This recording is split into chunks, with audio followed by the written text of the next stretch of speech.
Many times I wait, as you know, till the last minute for the readings to become apparent to me, what they should be. And this week, I kept hearing from different people that they thought they'd been doing so well, their meditation had deepened, they were feeling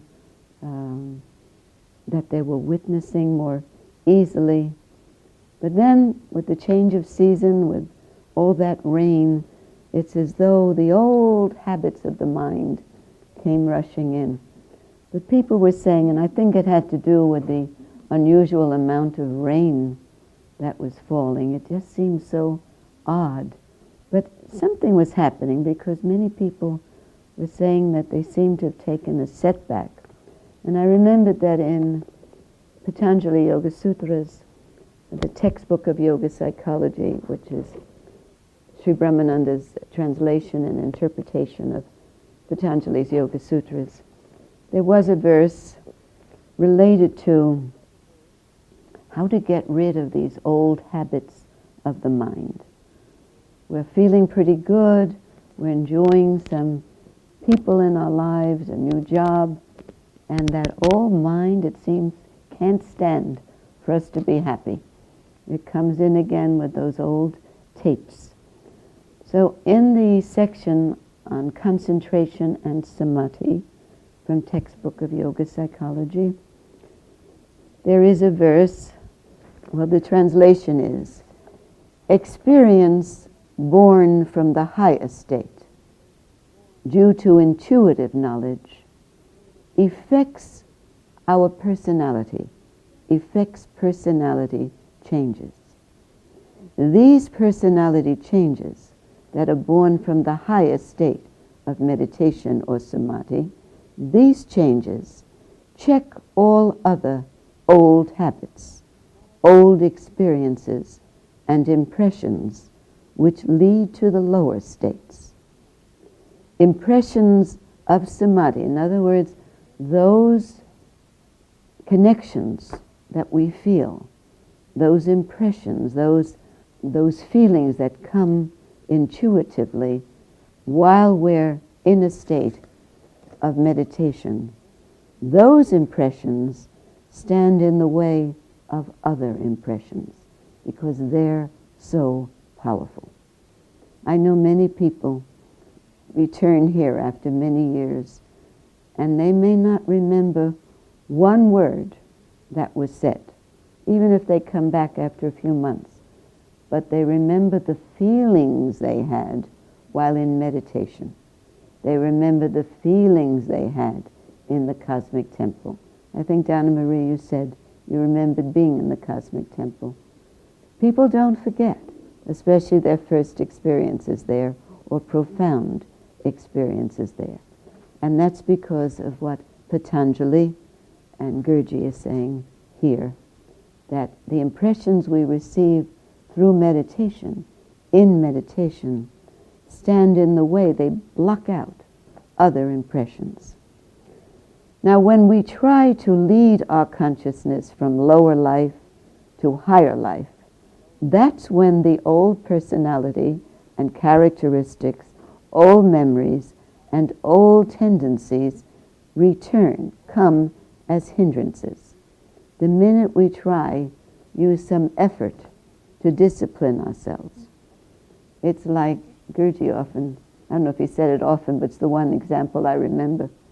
He said, anytime the ego makes up its mind, I want to be successful, I want to accomplish this, it's like when you decide to go on a long fast and you tell your mind and your body, this is it. I'm finally going to do it. We are not going to eat any solid food for 7 days. Well, for about 10 minutes, everything's fine. And then within 10 minutes, Gurji said, the mind says, time to eat.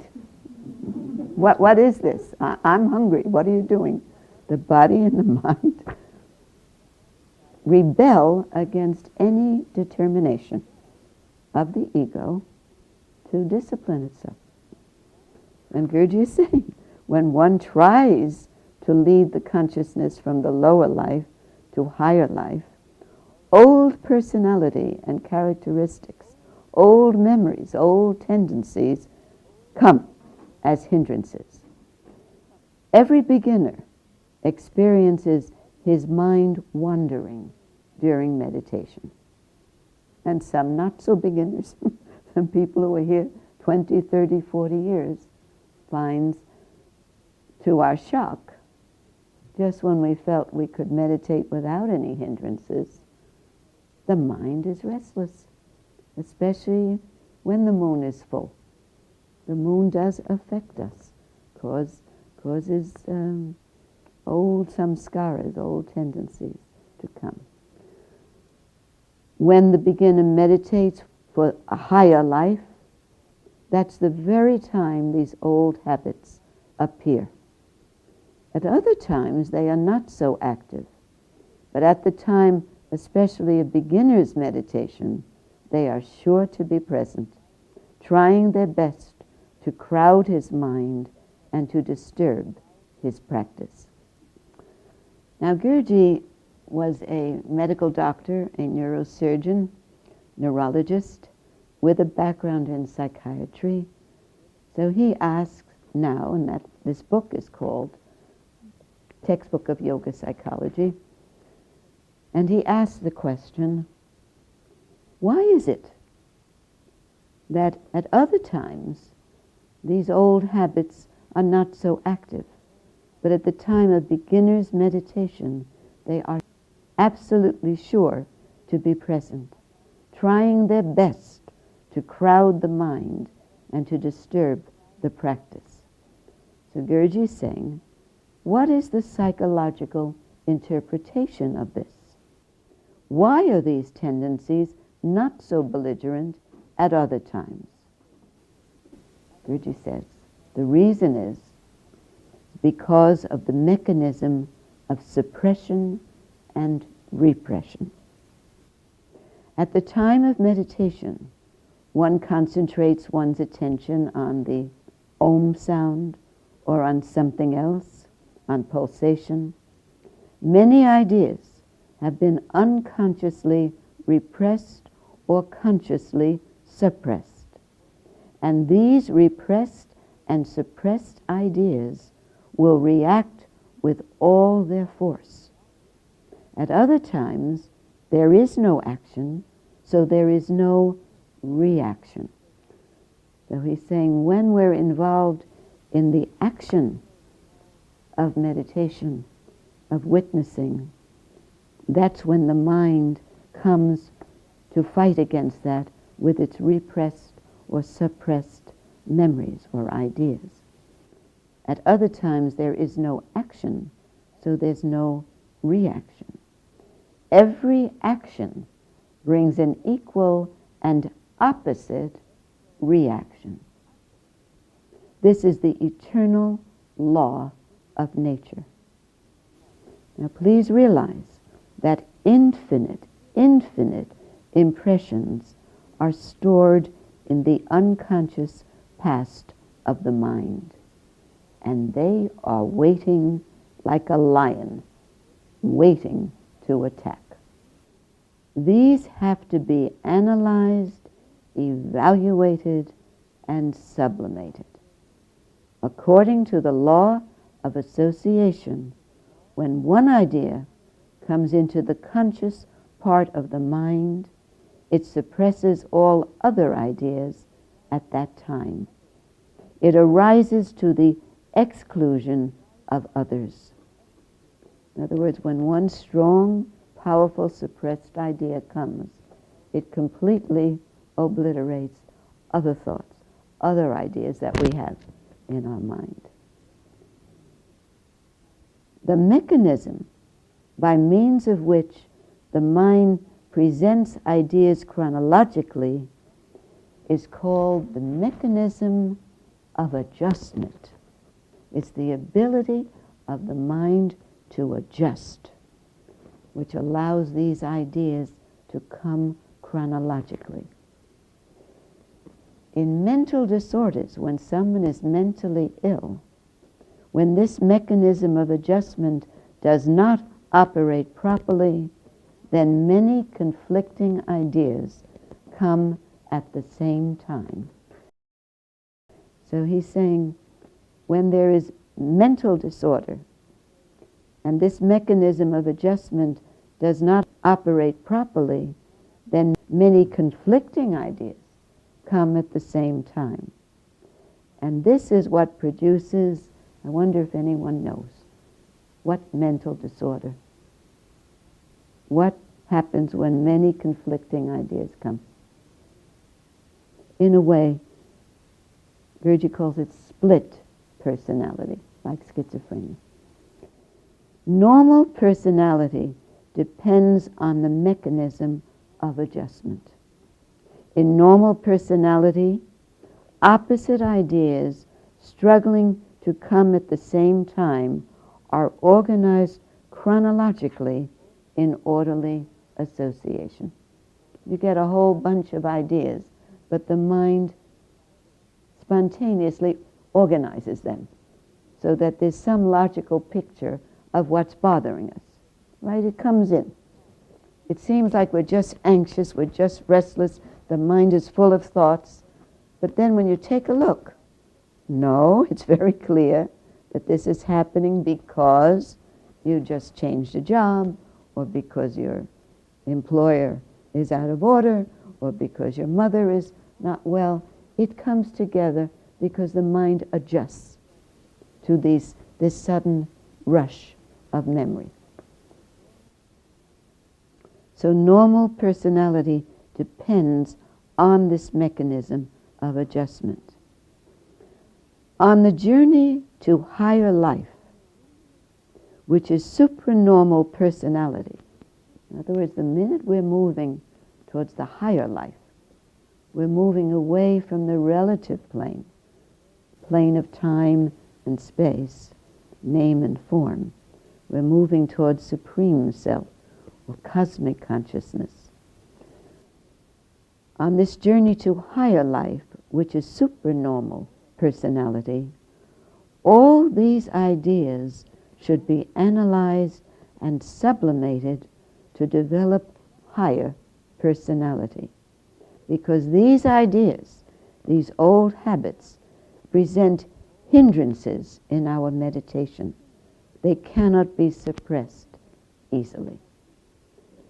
When we're on our way, our journey is to our higher life, which is our supranormal personality, then it's important to analyze and sublimate all these repressed and suppressed ideations or ideas. When Guruji was first asked what would be a good name for this ashram, the first name he liked was the International Center for Self-Awareness and Self-Analysis.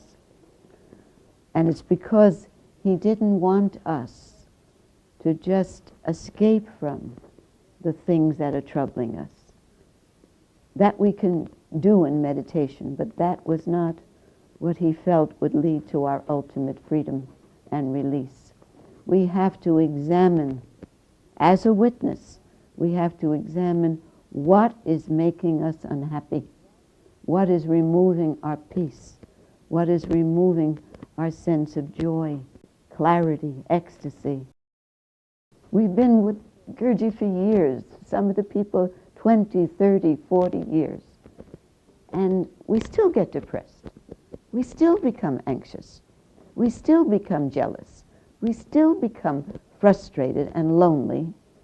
And our beleaguered Guru had been telling us at least 2 or 3 times a day, you think too much. He didn't say you eat too much. He didn't say you don't meditate enough. He said you think too much. Meditation is our natural state. When we're in our natural state, we don't have anxiety. We don't have worry. We don't dwell on things past, because meditation is effortless awareness here, now. And what leads us to our natural state of meditation is the witnessing state. You cannot witness in the past. You cannot witness in the future. What is there to witness? The witness operates only in the here, now. It is so simple. Why don't we do it? Well, other gurus have said why we don't do it. Because we're still interested. So we have to realize it's always our thinking, our labeling. This is a problem. It's not a problem. It's just an impetus to send you inside, back to your home. Krishnamurti said very clearly, be careful of a life of contentment. So Guruji is saying very clearly, don't just run away into meditation when you have problems. Trace the problem to the source. The source is always dwelling and projecting. That's it. If you have pain in your body, that's something different. We're talking about psychological pain, psychological habits and tendencies. Don't worry, it's just about to be easier now. Because Guruji never leaves us worried about why we can't stop worrying. He never does that. He says these ideas, these old habits, if we don't analyze them and sublimate them, they will present hindrances, obstacles, blockages to our meditative state because they cannot be suppressed easily. When the cognitive trance of deep samadhi, means when we go deeply into samadhi, then these ideas, these old habits and impressions just disappear as night disappears before the rising sun. Each higher experience and existence reduces the lower experience and existence to the state of insignificance and nothingness. Old ideas, old habits and tendencies in suppression, samskaras in suppression, disturb the mind because they still have significance in the mind. So by suppressing these tendencies, beginners think that they are eliminating them. As long as there is the sensation of missing them, then their suppression will be ineffectual. In other words, missing certain impressions, certain memories. If we have a feeling that we're missing something when these drop away, it means that we're still giving significance to them. And what we learn here, almost every week it's brought up, is that without a past, there can be no ego. The ego is the past.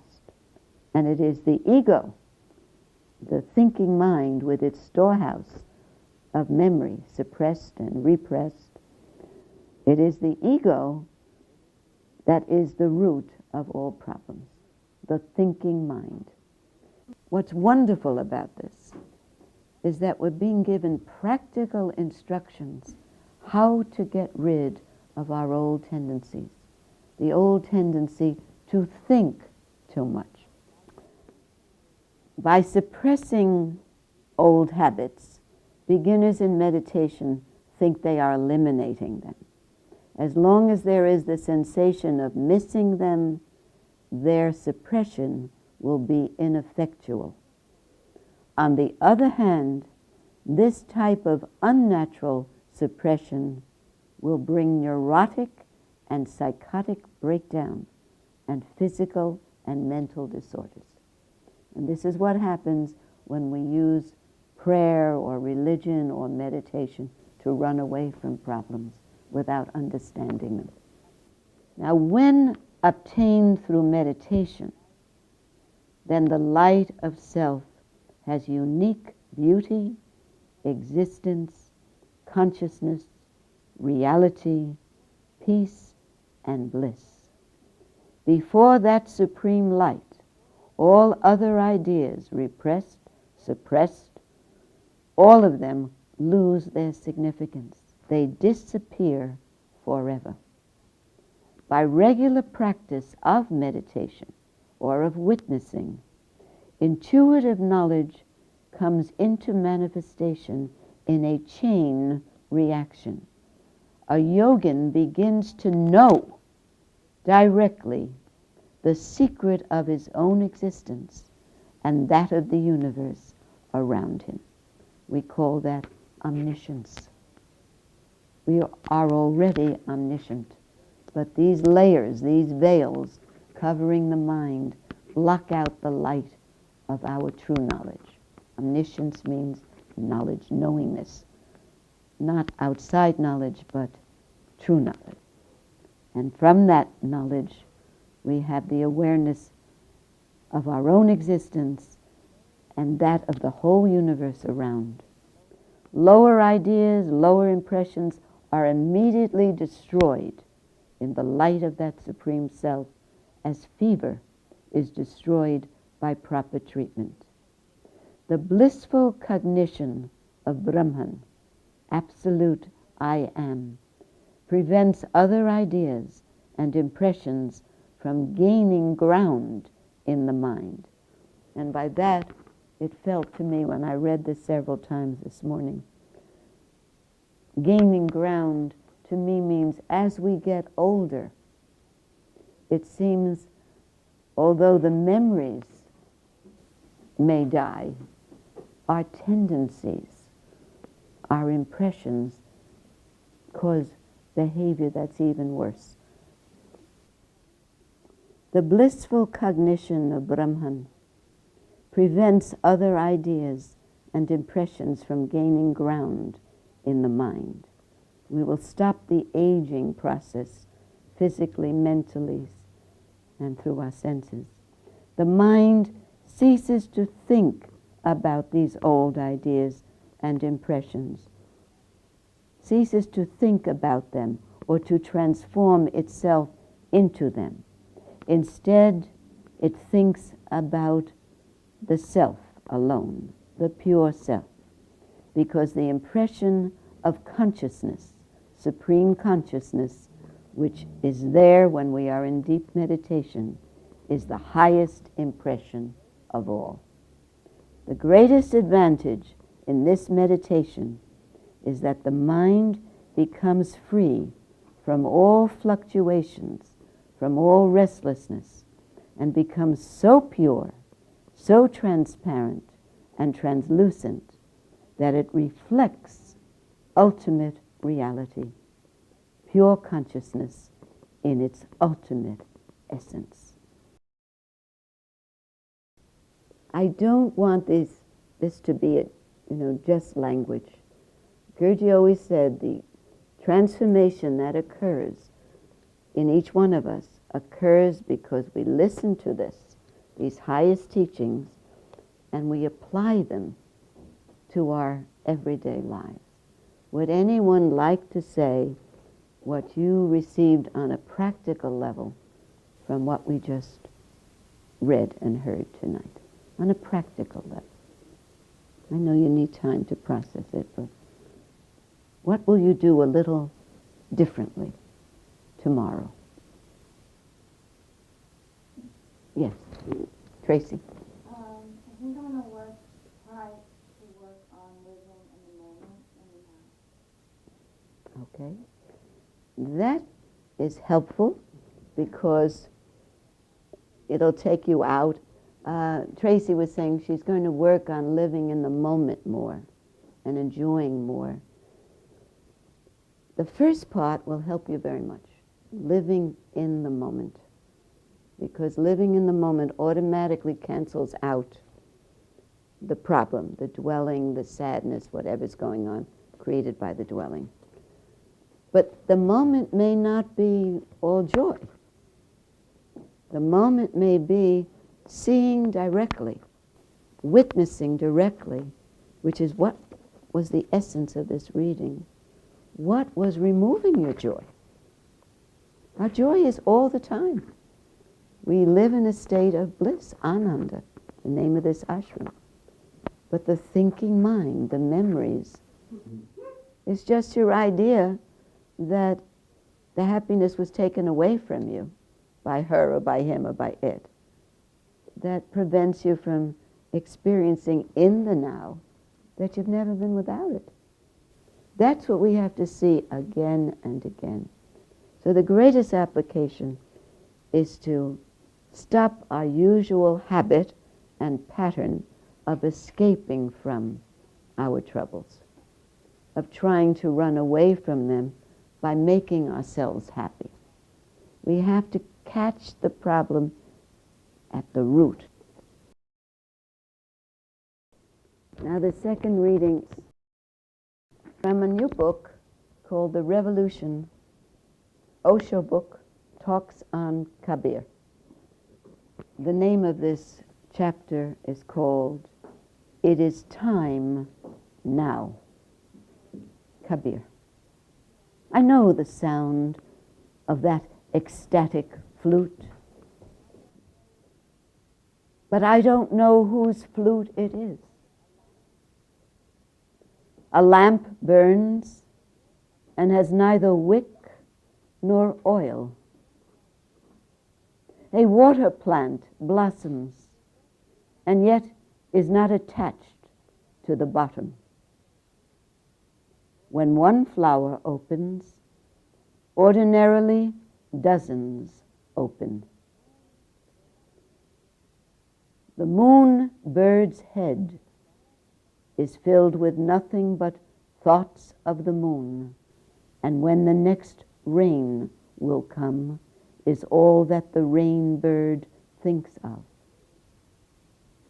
Who is it that we spend our entire life loving? I say, Kabir says, it's time to put up the love swing. Tie the body and then tie the mind so that they swing between the arms of the secret one you love. That's so beautiful. I'm reading it again. It's time to put up a love swing. Tie the body and then tie the mind so that they swing between the arms of the secret one you love.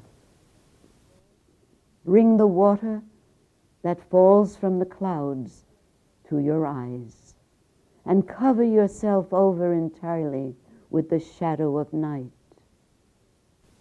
I tell you, bring your face up close to his ear, and then talk only about what you want deeply to happen. Bring your face close to his ear, and then talk only about what you want deeply to happen. Kabir says, listen to me, brother. Listen to me, sister. Bring the face, bring the shape and the fragrance of the Holy One inside you. This is Osho's commentary to that amazing poem. Even the words, I know the sound of the ecstatic flute.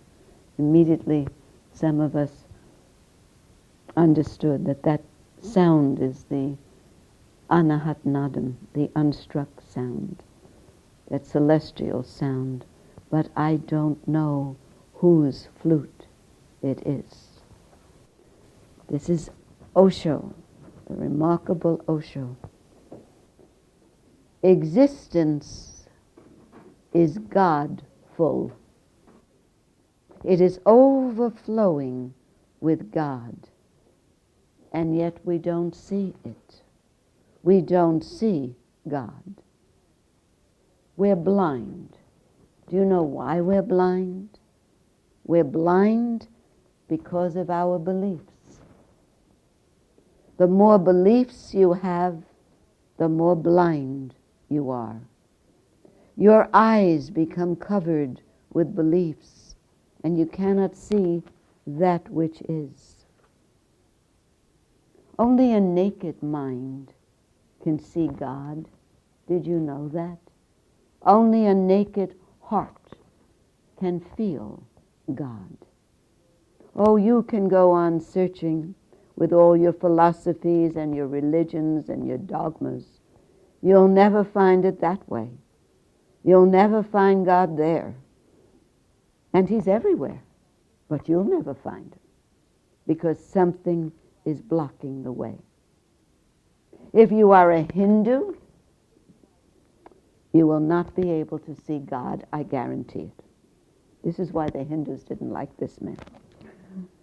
If you are a Mohammedan, you will miss Him because you are a Mohammedan. This is why the Mohammedans didn't like Him. If you are a Christian, you've already created the obstacle. If you are a Jew, the same. Do not be a Hindu. Do not be a Mohammedan, a Christian, a Jew. Then there is a possibility to know God. And then you need not go anywhere else, because wherever you are, God comes to you. God has been always coming to you. He's been knocking on your doors, but you're so full of your own noise, of your own scriptures, of your own knowledge, you cannot listen to that still, small voice. You see, God comes in 1,001 ways. He goes on coming. He goes on hoping. But you're so stubborn. And the irony is that you think you are searching for God. The first sign of a true seeker is that he drops all dogmas. How can you seek with a belief inside you? You have already accepted a belief. Without knowing the truth, you have already arrived at a conclusion. A mind full of conclusions is incapable of knowing. Only a mind that has not yet concluded is capable of knowing, because that mind is receptive. So drop your knowledge, your knowledgeability. Drop your learning. Drop all that you have gathered from others. And you need not go to search for God. He comes. Only He is. To say He comes is not right, because He's already here. He surrounds you. He's your within and your without. You breathe Him. Whenever you embrace anybody, you embrace Him. Whenever you love anybody, you love Him.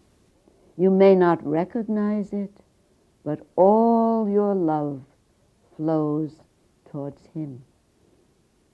God is not separate from existence, but the philosophers and the theologians have given you the idea that God is the creator. God is not the creator. God is creativity. It is not that He created the world one day and finished it and then has been far away resting someplace from His hard work.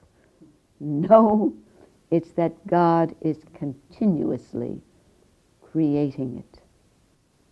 Do not divide the Creator and the creation. That division is false. Now, for anybody coming here for the first time and hearing these teachings for the first time, I'm so sorry, because this is a blast. This is a blast that blows away the crutches that we've been leaning on, our belief systems that were handed down from generation to generation, and it's a little scary. But know that according to these teachings, it was our religious beliefs, our attraction to the religious priests and rabbis and monks and ministers that brought us. The religions move us here, but Vedanta includes all religions and yet transcends them. This is the highest truth. This is the true religion that leads us to the religious mind. The other religions are just organized religions. The religious mind is what allows us to feel directly the Godhood in us. Do not divide the Creator and the creation. Do not have God separate from His creation. That division is false. There is no Creator and there is no creation. There is only creativity. Where a flower blooms, it is God blooming again. When a bird sings, it is God singing again. And when the sun rises, it's God rising again. And when you open your eyes, it is God opening His eyes again. In nature, that creativity is unself-conscious. In man, that creativity is trying to become conscious. Man is the morning, nature is the night. In nature, God is fast asleep. In man, He is trying to become awake.